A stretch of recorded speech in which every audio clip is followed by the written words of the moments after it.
문을 열자 익숙한 냄새가 코끝을 찔렀다. 된장국에 들깻잎을 다진 고소한 냄새, 오래된 나무 장롱에 스며든 섬유유연제 향, 그리고 뽀얗게 삶아진 커튼에서 나는 햇살 냄새까지. 모두 내 어린 시절의 기억과 얽힌 냄새들이었다. 하지만 이상하게도 오늘은 그 모든 것이 조금 무겁게 느껴졌다. 마치 시간을 멈춰버린 집안처럼. 왔냐? 엄마가 부엌에서 고개를 들었다. 검은 앞치마에는 고춧가루가 흩뿌려져 있었고 손등엔 작은 반창고가 붙어 있었다. 그 손은 여전히 분주했지만 엄마의 눈빛은 피곤해 보였다. 응, 일찍 끝나서. 뭐해? 나 그냥 반찬 좀 해놓으려는 거지. 네가 좋아하는 가지볶음 있길래. 엄마는 미소를 지었지만 입꼬리는 예전보다 느리게 올라갔다. 식탁에 앉은 나는 그저 무심코 말을 뱉었다. 정말 아무 생각 없이, 깊은 의미도 없었다. 엄마는 집에서 딱히 하는 일도 없잖아. 순간 숟가락을 들던 엄마의 손이 멈췄다. 그 멈춤은 단 1초도 되지 않았지만 그 짧은 시간 동안 공기 속이 서늘하게 식는 느낌이었다. 주방의 형광등 불빛은 노란빛인데도 이상하게 하얗고 차가워 보였고 창밖에서 바람이 창틀을 스치며 잎사귀를 흔드는 소리가 지나치게 또렷하게 들렸다. 그래. 엄마는 다시 숟가락을 들어 올렸다.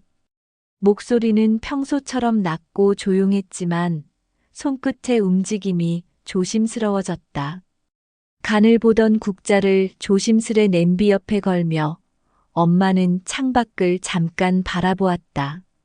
그 눈동자에 살짝 떠오른 물기는 내 말을 진심으로 받아들였다는 신호 같았다. 나는 괜히 입안이 텁텁해졌다. 무심코 뱉은 말이 이렇게 깊은 파문을 일으킬 줄은 몰랐다. 그냥 평소처럼 대화하던 거였는데. 엄마는 올해 68이다. 시집와서 평생을 부엌에서, 빨래터에서, 마당에서 살아왔다. 정식으로 직장을 다닌 적은 없다. 하지만 가족 모두는 엄마가 집에서 하는 일에 대해선 한 번도 의심해 본 적이 없다. 그건 마치 공기 같은 존재였다. 늘 있었고 당연했고 굳이 설명할 필요도 없는 것. 하지만 내가 던진 그 한마디가 그 당연함을 깨버린 순간이었다. 그날 밤 방으로 들어간 엄마는 문을 닫고 한참을 나오지 않았다. 나는 거실 소파에 앉아 TV를 켰지만 화면 속 웃음소리는 허공에 부딪혀 튕겨나가는 듯 했다. 손에 쥔 리모컨은 유난히 차갑고 무거웠고 방 안에서 아무 소리도 들리지 않는 침묵이 오히려 귀를 찢는 듯 선명하게 느껴졌다. 다음 날 아침 주방에는 낯선 광경이 펼쳐져 있었다. 엄마는 일찍부터 창문을 활짝 열고 식탁 위엔 펴지 않은 신문과 안경이 놓여 있었다. 놀랍게도 노트북이 한가운데 켜져 있었다. 이거 너가 쓰던 거. 작동은 잘 되더라. 엄마는 손끝으로 자판을 꾹꾹 눌렀다. 바람은 커튼을 흔들고 엄마의 단발머리는 햇빛에 조금씩 반짝였다. 뭐 하려고? 내가 묻자 엄마는 한 박자 쉬고 입꼬리를 살짝 올렸다. 글 써보려고. 예전에 네 외할머니가 돌아가시고 나서 그때 일 좀 적어봤거든. 근데 네가 말하더라. 집에서 뭐 하냐고. 그 순간 엄마의 눈빛 속엔 복잡한 감정이 지나갔다. 서운함, 자책, 그리고 묘한 각오 같은 것들. 엄마는 의자를 당겨 앉으며 말했다. 네 말이 맞을지도 몰라. 집에서 뭐라도 해야겠더라. 그냥 숨만 쉬는 건 나도 싫더라. 그날 이후 엄마는 달라졌다. 아니, 정확히 말하면 움직이기 시작했다는 표현이 맞을지도 모른다. 거실 한켠엔 작고 낡은 노트북이 자리 잡았고, 책상 옆에는 중고로 산 프린터가 놓였다. 엄마는 동네 도서관에 나가기 시작했고, 스마트폰으로 검색하는 법을 배우기 시작했다. 식탁 위엔 언제부턴가 손글씨로 쓴 메모가 붙었고, 오늘 해야 할 일 목록이 매일 달라졌다. 나도 바뀌었다. 적어도 엄마가 말없이 준비하던 그 밥상을 이제는 그냥 넘기지 않게 되었다. 그 손끝에 닿은 온기와 거기 스며 있는 시간과 마음을 생각하게 되었다. 이 이야기는 그렇게 시작되었다. 단 한마디 말에서 비롯된 한 사람의 조용하지만 선명한 변화. 그 변화는 단지 나이든 엄마의 삶만을 바꾼 것이 아니었다. 그걸 지켜보는 내 시선과 생각, 그리고 마음까지도 함께 움직이게 만들었다. 그리고 이제 그 여정의 시작을 당신에게 들려주려 한다. 이거 폴더는 어떻게 열어야 하냐? 엄마는 안경을 이마 위로 올려 썼다가 다시 눈앞에 내렸다. 마우스를 움켜쥔 손끝엔 묘한 긴장감이 서려 있었다. 커서가 화면 여기저기를 헤매는 동안 엄마의 입술은 말없이 오므라졌다가 펴지기를 반복했다. 뺨엔 잔주름 사이로 미세한 땀이 맺혔다. 거실 공기는 봄볕으로 따뜻했지만 그 속에서 엄마는 뭔가에 맞서 싸우고 있었다. 폴더 더블 클릭. 2번 연속 눌러야 열려. 내가 말하자 엄마는 아이고 빨리 좀 말해라 하며 작은 혀차기를 했지만 눈은 반짝였다. 클릭. 커다란 빈 폴더 창이 떴다. 엄마는 순간 멈췄다가 마치 낯선 문이 열린 것처럼 작은 탄성을 흘렸다. 이게 다 비어있네. 뭐 넣는 건데? 엄마가 쓴 글이나 사진 같은 거 저장할 수 있어. 제목 정해서 이름 붙이면 되고.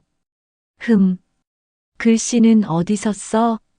내가 워드 아이콘을 더블 클릭해 보여주자 엄마는 고개를 끄덕이며 조심스럽게 키보드를 눌렀다. 히읗, 아, 니은. 화면에 한이라는 글자가 뜨자 엄마는 조용히 웃었다. 그 웃음은 뭔가를 처음 배운 아이 같은 표정이었다.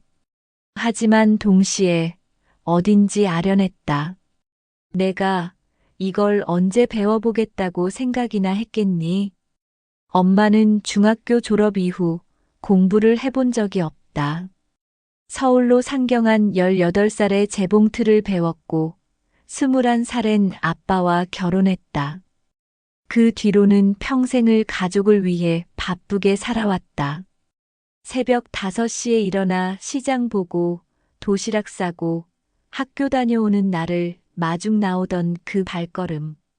그리고 여름이면 온몸이 땀에 젖도록 마당에서 장을 담그던 그 손.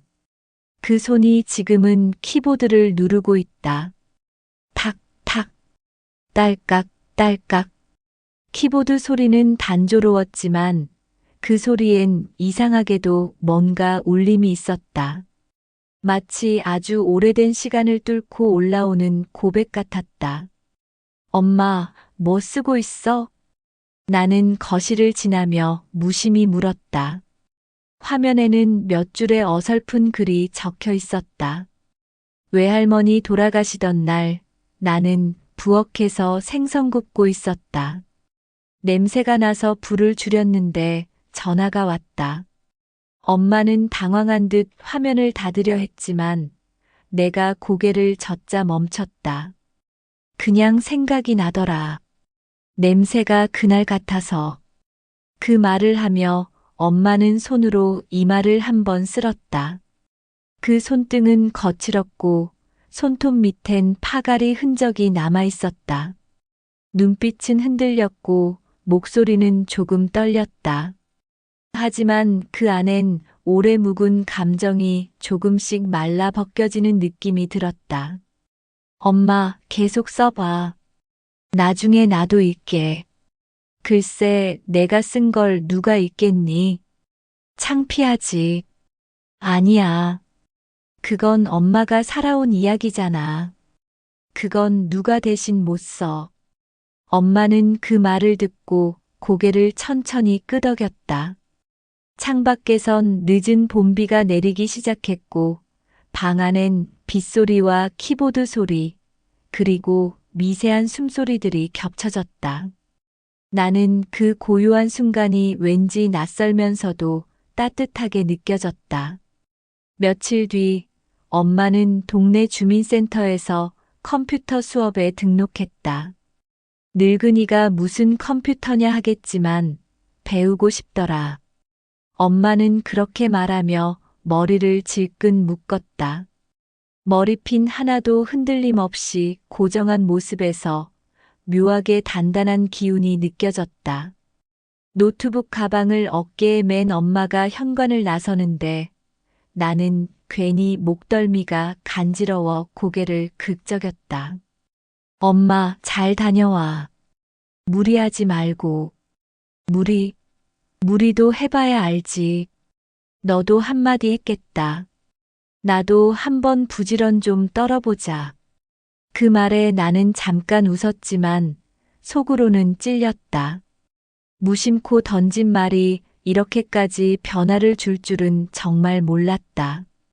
그날 저녁 엄마는 수업 시간에 배운 걸 자랑스럽게 이야기했다. 오늘은 인터넷에 검색하는 법 배웠어. 나중에 블로그도 해볼까 봐. 엄마가 블로그? 왜 늙은 사람은 하면 안 돼? 엄마는 웃으며 묻더니 손에 든 휴대폰을 흔들었다. 나 요즘 사진도 찍거든. 이거 가지볶음 찍은 거야. 빛 들어올 때 찍으면 예쁘더라.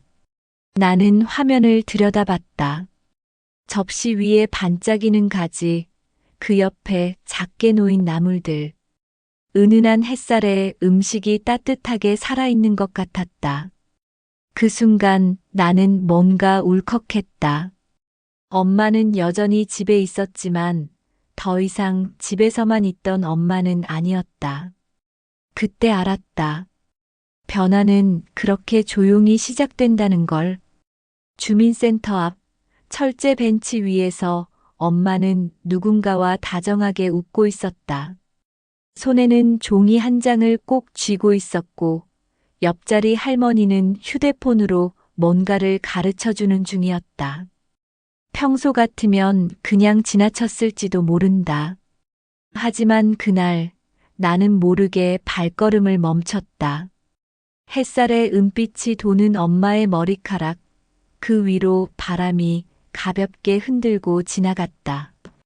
입꼬리 위로 생긴 미세한 주름, 팔목을 따라 흐르는 옅은 땀, 그리고 가만히 웃는 표정.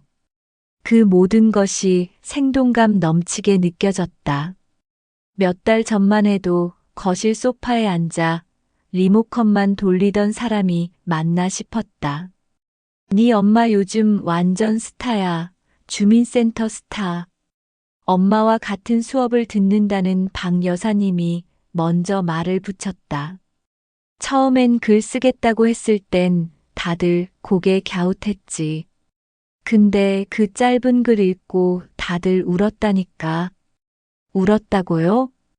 어휴, 너도 한번 읽어봐. 사람 마음이 그냥 콱 찡해. 너 엄마 손재주만 좋은 줄 알았지? 글도 손맛이 있다니까. 며칠 전 엄마는 우리 엄마라는 제목의 짧은 수필을 수업 시간에 발표했다. 주제는 돌아가신 외할머니 이야기였다. 한겨울 밥솥에 보온이 잘 안 되던 시절 외할머니가 차가운 밥을 데우려고 꺼내던 손.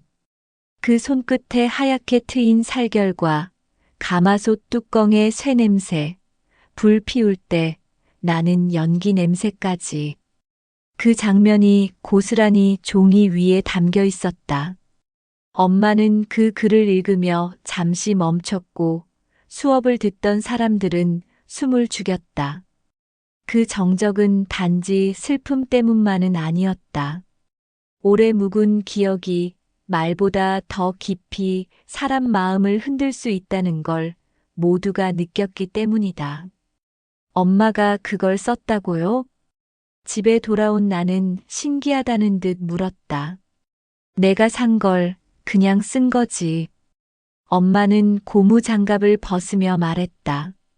손등에 비눗물이 맺혔고 손끝엔 아까 싱크대 닦던 철수 세미의 거친 자국이 붉게 남아 있었다. 박 여사님은 내보고 책 내보라더라. 어이없지? 아니, 멋있어. 엄마, 잘했어. 그 순간 엄마는 고개를 툭 숙이며 웃었다. 하지만 그 미소는 낯설지 않게 단단했다. 사람들이 내 얘기를 듣고 울었다는데 내가 뭘 그렇게 대단한 걸 썼다고. 엄마의 눈에 살짝 물기가 번졌다. 그 물기는 후회나 부끄러움이 아니라 늦게나마 인정받은 사람만이 가질 수 있는 조용한 감격 같았다. 나는 괜히 물 한 잔을 가져와 식탁에 내려놓았다.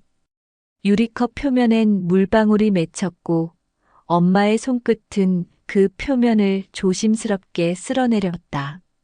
며칠 후 주민센터 소식지에 엄마의 글이 실렸다. 작은 흑백 사진 아래 김춘자님의 수필 우리 엄마라는 글귀. 엄마는 그걸 라면 국물 튄 식탁 유리 아래에 고이 눌러놓았다.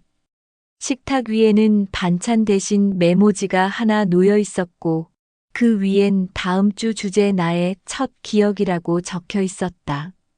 이번엔 뭘 써야 할까?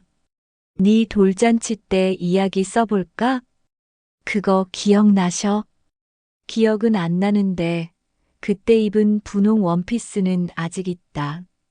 사진도 있지. 엄마는 장롱 안쪽 깊숙이 넣어둔 사진첩을 꺼냈다. 코팅이 벗겨진 낡은 표지, 사진마다 가장자리가 누렇게 변해 있었지만 거기엔 엄마가 정말로 기억하고 있던 과거가 선명히 남아 있었다. 나는 천천히 사진을 넘겼다. 어릴 적 내 손을 잡고 웃고 있는 엄마의 얼굴, 지금보다 더 통통했고 더 생기가 넘쳤다. 엄마는 내 옆에 앉아 설명을 덧붙였다.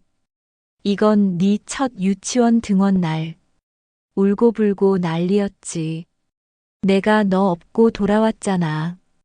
그때 엄마는 손가락으로 사진 속 내 볼을 톡 쳤다. 그 손끝이 닿자 묘하게 따뜻하면서도 짠 기운이 가슴에 번졌다.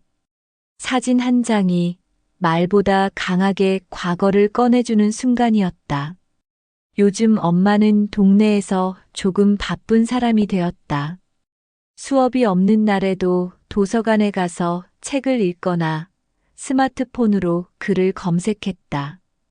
길을 걷다 누가 김춘자 선생님 하고 부르면 쑥스러워하면서도 입꼬리를 슬며시 올렸다. 선생님 소리 들으니까 어색하지? 좀.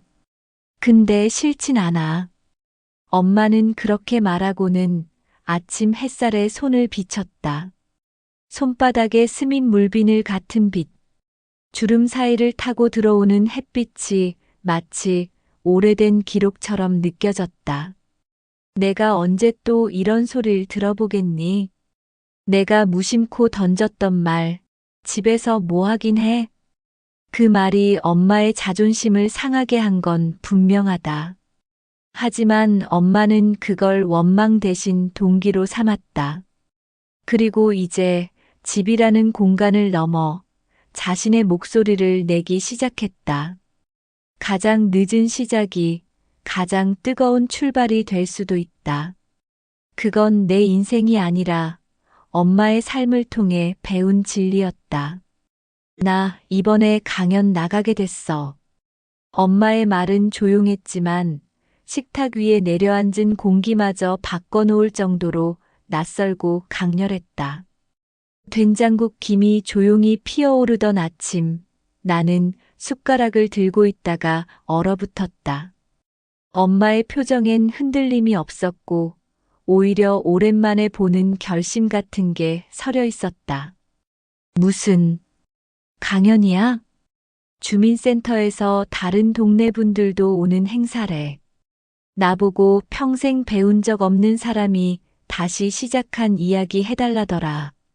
엄마는 미리 준비해둔 흰 종이를 내밀었다. 구겨진 A 사용지엔 연필로 꾹꾹 눌러 쓴 메모들이 적혀 있었다. 첫 글쓰기 수업날 외할머니 이야기 블로그 계획 내가 얼마나 몰랐는지에 대하여. 글씨는 삐뚤빼뚤했지만 그 안에는 놀라울 만큼 정돈된 생각들이 담겨 있었다. 엄마는 발표 연습을 식탁 앞에서 시작했다. 안녕하세요. 저는 김춘자입니다. 나이는 올해 68. 입을 떼는 순간 엄마의 손이 살짝 떨렸다. 시선을 어디 둬야 할지 몰라 허공을 헤매는 눈동자, 목소리는 평소보다 얇았고 목덜미엔 미세한 땀방울이 맺혔다. 제가 처음 컴퓨터를 배운 건요. 엄마, 좀 더 천천히 해봐. 중간에 숨 쉬는 것도 꼭 하고. 내가 그렇게 말하자 엄마는 조용히 고개를 끄덕였다. 그걸 빼먹었네. 참, 말도 그렇지. 그 말에 나도 웃고 엄마도 살짝 웃었다. 그리고 그 웃음 속에는 어느새 익숙해진 우리만의 연습 시간이 자라나고 있었다. 강연 당일 나는 생각보다 먼저 엄마보다 더 긴장하고 있었다. 구청 강당. 낮은 무대, 하얀 스크린, 무선 마이크. 의외로 많은 사람들이 자리를 채웠다. 나는 뒤쪽 구석 자리에 앉아 주변을 둘러봤다. 누군가의 엄마이자 할머니인 사람들이 많았다. 그 중엔 주민센터 수업 동기들도 있었다. 엄마는 검은 바지에 밝은 회색 블라우스를 입고 등장했다. 머리는 단정하게 묶었고 입술에는 평소 바르지 않던 연한 색의 립스틱이 발라져 있었다. 그 모습이 낯설게 느껴지는 순간 엄마와 눈이 마주쳤다. 잠시 멈춘 듯한 시선. 나는 조용히 고개를 끄덕였고 엄마는 아주 천천히 숨을 들이마셨다. 안녕하세요. 저는 김춘자라고 합니다. 엄마의 목소리는 첫 문장에서 약간 흔들렸지만 금세 안정됐다. 말을 이어갈수록 엄마의 손끝과 표정이 살아나기 시작했다. 저는 6시 국밥 짓느라 글 한 줄 쓸 시간이 없던 사람이었습니다. 아침엔 장 보고, 점심엔 반찬하고, 저녁엔 빨래하고. 관중들은 고개를 끄덕이며 들었다. 그런데 어느 날 아들이 제게 말하더군요. 엄마, 집에서 뭐 하긴 해? 라고. 청중 속에서 작은 웃음소리와 함께 어떤 이는 고개를 떨궜다. 그 말이 속상했어요. 그런데 곰곰이 생각해 보니 저도 제 자신에게 그렇게 묻고 있었더라고요. 잠시 정적. 엄마는 손등으로 바지에 땀을 닦고는 다시 입을 열었다. 그래서 시작했습니다. 처음엔 마우스도 제대로 못 잡았고 글도 엉망이었죠. 하지만 매일 조금씩 진짜 저를 만나고 싶었어요. 내가 어떻게 살아왔는지, 뭘 잊고 살았는지. 마지막 문장에서 엄마는 잠시 말을 멈췄다. 눈동자에 작은 물기가 고였지만 흐르진 않았다. 여러분, 저는 아직도 배웁니다. 오늘도 이렇게 앞에 서 있는 게 공부입니다. 강연이 끝나자 박수가 이어졌다. 그 박수는 가볍지 않았다. 머뭇대던 손끝, 떨리던 목소리, 거기 담긴 모든 시간을 알기에 관중도 진심으로 박수를 보낸 것이다. 뒤에서 지켜보던 나는 손바닥이 아프도록 박수를 쳤다. 그리고 그 순간 깨달았다. 엄마가 변한 게 아니었다. 엄마는 원래 그 안에 이야기가 있는 사람이었다. 내가 보지 못했을 뿐이다. 집으로 돌아오는 길, 엄마는 조용했다. 차 안엔 은은한 라벤더 방향제 향이 퍼졌고, 라디오에서는 재즈가 흐르고 있었다. 엄마, 오늘 진짜 멋있었어. 그래. 목소리 너무 떨렸는데. 엄마는 손으로 팔뚝을 문질렀다. 긴장이 남아 있었는지 팔에 땀이 촉촉히 배어 있었다. 그 정도면 TED 가도 되겠던데? 에이, 별소릴 다 하네. 하지만 그 말은 좋다. 엄마는 창밖을 보며 웃었다. 창밖에는 해가 지고 있었고 유리창 너머로 주황빛 노을이 천천히 번지고 있었다. 엄마의 눈동자에도 그 빛이 잔잔히 물들고 있었다. 엄마의 강연이 끝난 뒤로 내 머릿속엔 이상할 정도로 조용한 울림이 남아 있었다. 그건 단순한 감동이나 자랑스러움이 아니었다. 오히려 스스로에 대한 부끄러움, 그리고 서서히 밀려오는 회한 같은 것이었다. 나는 그동안 엄마를 얼마나 한 문장으로 단정 지어왔을까. 집에서 뭐 하긴 해라는 말로, 엄마는 그냥 엄마니까라는 생각으로. 그날 밤 노트북을 켜고 멍하니 화면을 바라보았다.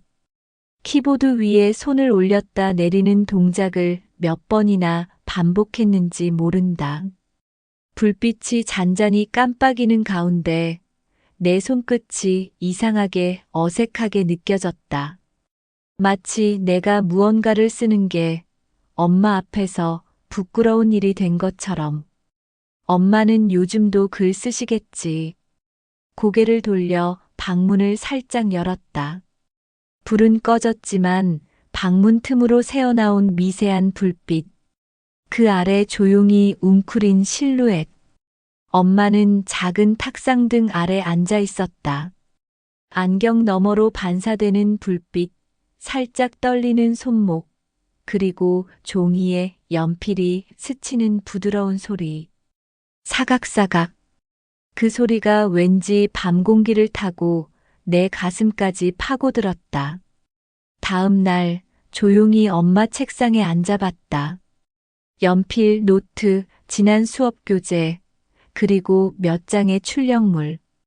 그중 하나엔 엄마가 직접 적은 일기가 있었다. 오늘은 긴장이 많았다. 말이 자꾸 꼬이고 손에도 땀이 많이 났다.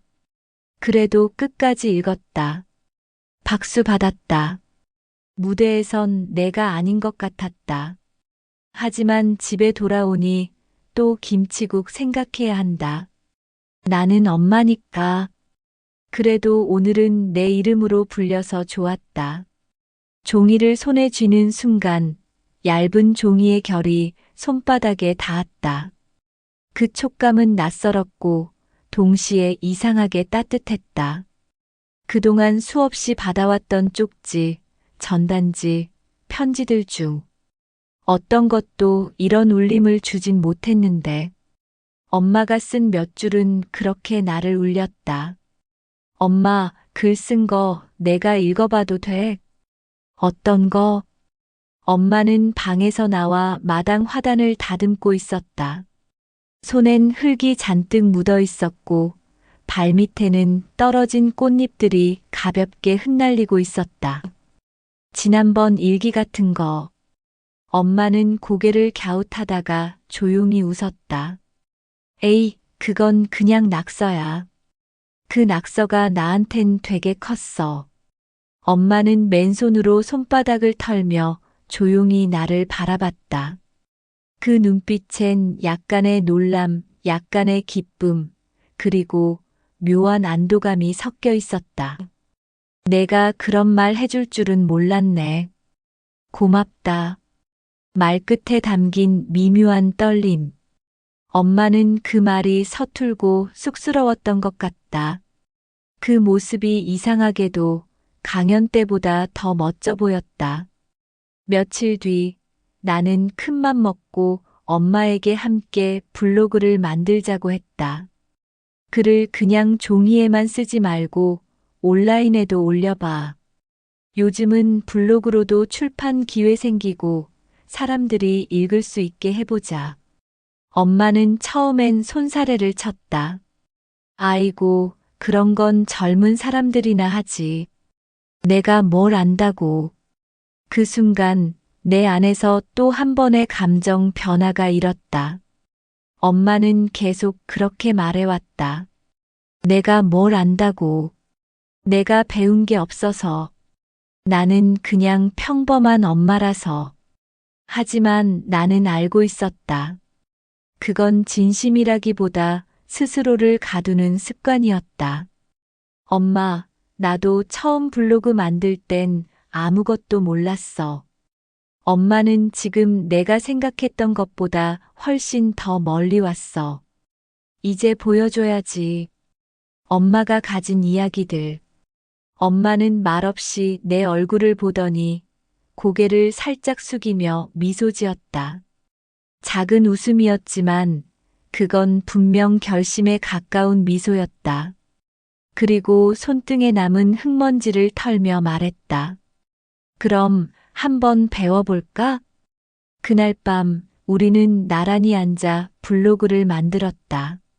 엄마가 고른 이름은 춘자의 손글씨 인생.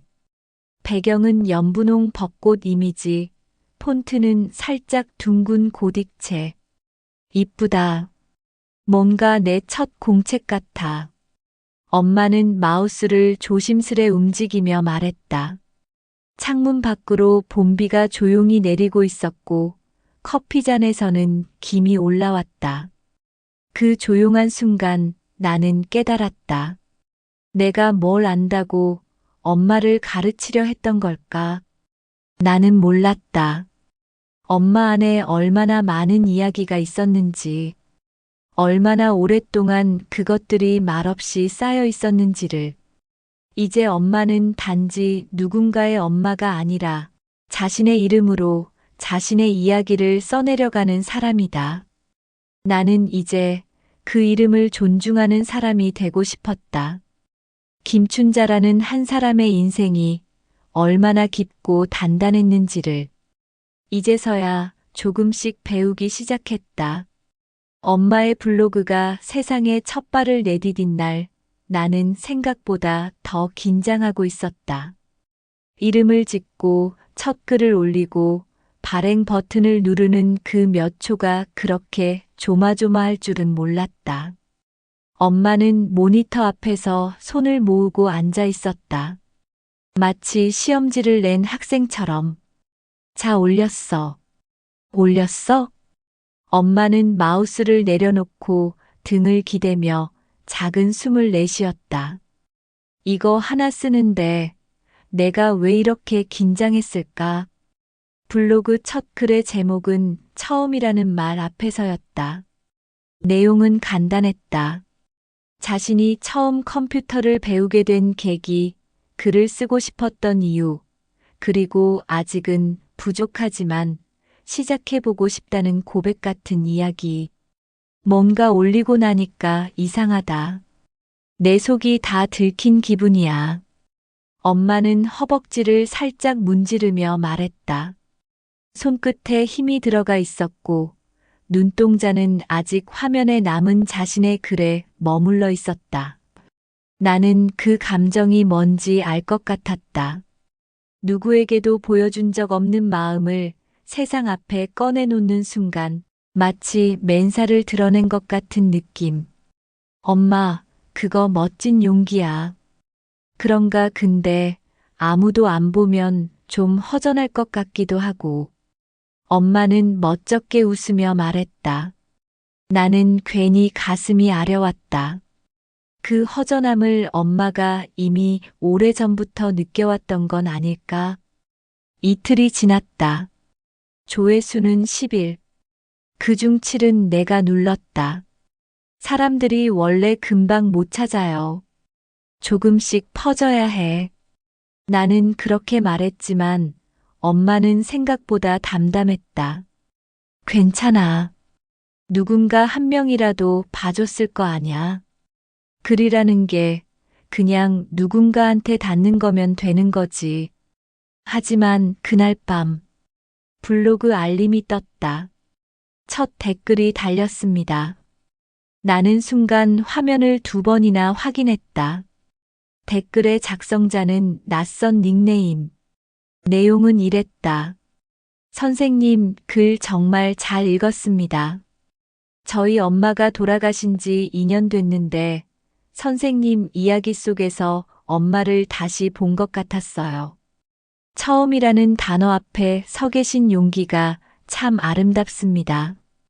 앞으로 글 기대할게요. 그 댓글을 보여주자 엄마는 말을 잃었다. 손에 들고 있던 안경 닦기를 놓치더니 입을 벌린 채 가만히 화면을 바라봤다. 이게 진짜야? 진짜야. 모르는 사람이야. 근데 엄마 글을 읽고 엄마를 생각났다잖아. 엄마는 천천히 고개를 끄덕이더니 입술을 꾹 다물었다. 그때 조용히 눈가가 젖기 시작했다. 엄마, 왜 울어? 나는 당황해 고개를 들지 못하고 말했지만 엄마는 손등으로 눈을 훔치며 작게 웃었다. 나 누가 내 얘기 들어준 게 처음이라서. 나 혼자만 간직하고 있던 일인데 그게 누군가에게 위로가 될 줄은 몰랐거든. 그날 밤 엄마는 다시 글을 썼다. 제목은 댓글을 읽고 내가 다시 울다. 이번에는 쓰는 손놀림이 훨씬 더 자연스러워 보였다. 눈에 띄게 오타도 줄었고 문장엔 묘하게 리듬감이 있었다. 나는 옆에서 조용히 그 모습을 지켜봤다. 엄마의 얼굴엔 잔잔한 미소가 머물러 있었고 어깨가 조금 더 곧게 펴져 있었다. 그 모습이 낯설면서도 따뜻했다. 며칠 후 2번째 댓글이 달렸다. 그리고 3번째. 구독자 수는 12명. 작은 숫자지만 엄마는 매일 아침 블로그를 확인하고 조용히 메모장에 아이디어를 적기 시작했다. 이번엔 우리 어릴 때 얘기 써볼까 해. 넌 어릴 때 한밤중에 꼭 일어나서 엄마 손 찾았잖아. 그 얘기 괜찮을까? 나는 웃었다. 그거 쓰면 내가 민망한데. 그래도 기억은 좋았잖아. 그런 건 나눠도 되는 거야. 엄마는 손가락에 연필심을 살짝 묻히며 말했다. 그 손은 더 이상 어색하게 키보드를 누르지 않았고 그 말투에는 조금의 주저함도 없었다. 나는 이제 안다. 댓글 하나가 사람을 바꾼다는 걸. 아니, 바꾸는 게 아니라 그 사람 안에 있던 원래의 빛을 비춰주는 일이라는 걸. 엄마는 원래 그렇게 단단한 사람이었다. 단지 들을 사람이 없었을 뿐. 그리고 지금 엄마는 듣는 이들에게 이야기하는 사람이 되어가고 있었다. 엄마의 블로그가 어느새 구독자 83명을 넘겼다. 누군가에겐 작은 숫자일지 몰라도 우리에겐 충분히 커다란 시작이었다. 이젠 아침마다 댓글을 확인하는 게 엄마의 일상이 되었고, 글을 올린 날엔 저녁 식사 후에도 노트북 앞을 떠나지 않았다. 엄마, 눈 아프잖아. 좀 쉬지? 아냐. 오늘은 딱 하나만 더 답글 달고 잘 거야. 그 말과 함께 화면을 뚫어져라 보던 엄마의 얼굴. 조용히 이마를 찌푸리며 마우스를 천천히 움직이던 손. 그 손끝엔 분명히 내가 어릴 적 봤던 진지한 엄마의 표정이 담겨 있었다. 그땐 주로 내 숙제를 같이 풀 때나 가족 생일상을 준비할 때 그런 표정을 봤는데 지금은 자기 일을 할 때 그 표정이 나왔다. 그게 너무 멋졌다. 어느 날 엄마는 오래된 앨범을 꺼내왔다. 손때 묻은 표지와 구겨진 모서리, 사진들 사이에 끼운 종이 쪽지들. 나는 알지 못했던 엄마의 젊은 시절이 그 안에 있었다. 이건 내 외할머니 돌아가시고 처음으로 혼자서 여행 간 날 찍은 거야. 강릉이었지. 아무도 말 안 했는데 나 혼자 갔다 왔어. 그땐 나 자신을 찾고 싶었거든. 나는 놀라서 물었다. 엄마가 혼자 여행도 갔었어? 응. 그땐 내 이름으로 산 며칠이었지. 엄마는 사진을 바라보며 작게 웃었다. 검은 백바지에 짧은 단발머리, 해변가에서 한 손엔 바람에 날리는 스카프를 쥐고 있다. 나는 그 사진에서 지금의 엄마와 전혀 다른 얼굴을 보았다. 낯설 만큼 자유롭고 솔직해 보였다. 며칠 뒤 엄마는 새로운 글을 올렸다. 제목은 춘자의 이름으로 걸은 바닷길. 그 글은 내가 읽은 엄마의 글 중 가장 아름다웠다. 강릉의 파도 소리, 바닷바람의 짠내, 혼자 밟은 모래의 감촉이 생생하게 담겨 있었다. 그날 나는 혼자였지만 이상하게도 두렵지 않았다. 엄마로서가 아니라 아내로서도 아닌 그냥 춘자로서 숨쉬고 걷고 있었다. 그 글엔 생생한 시각, 청각, 촉각의 묘사가 녹아 있었다. 나는 글을 읽는 내내 이상하게 목이 메었다. 엄마가 그동안 잊고 지냈던 이름, 춘자라는 그 이름의 무게가 이토록 고요하면서도 깊게 느껴질 줄은 몰랐다. 그날 밤 조용히 엄마에게 말했다. 이젠 우리 엄마가 아니라 작가 김춘자라고 불러도 되겠네. 엄마는 잠시 고개를 갸웃하더니 웃었다. 그거 좀 민망하다? 아냐. 지금 엄마는 분명히 누군가의 엄마가 아니라 자기 인생을 사는 사람 같아. 멋지게. 엄마는 내 말에 한동안 아무 말도 하지 않았다. 그러다 천천히 고개를 끄덕이며 말했다. 그래. 나도 그렇게 살아보고 싶었어.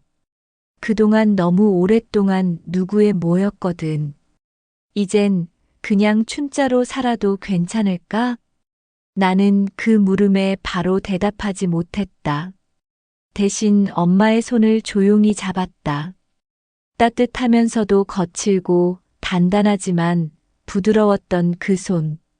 수많은 밥을 짓고 이불을 펴고 눈물을 닦아줬던 그 손이 이제는 글을 쓰고 댓글을 읽고 자신의 삶을 적고 있었다. 그날 이후 나는 더 이상 엄마를 집에서 뭐 하긴 해? 라는 질문으로 바라보지 않는다. 나는 이제 안다. 엄마는 글을 쓰고 사람과 마음을 나누고 기억을 기록하는 사람이다. 엄마는 더 이상 내 엄마로만 존재하지 않는다. 그녀는 김춘자로 살아간다. 68년의 시간을 다시 처음부터 쓰기 시작한 사람. 그 이름은 이제 누구보다 자랑스럽다.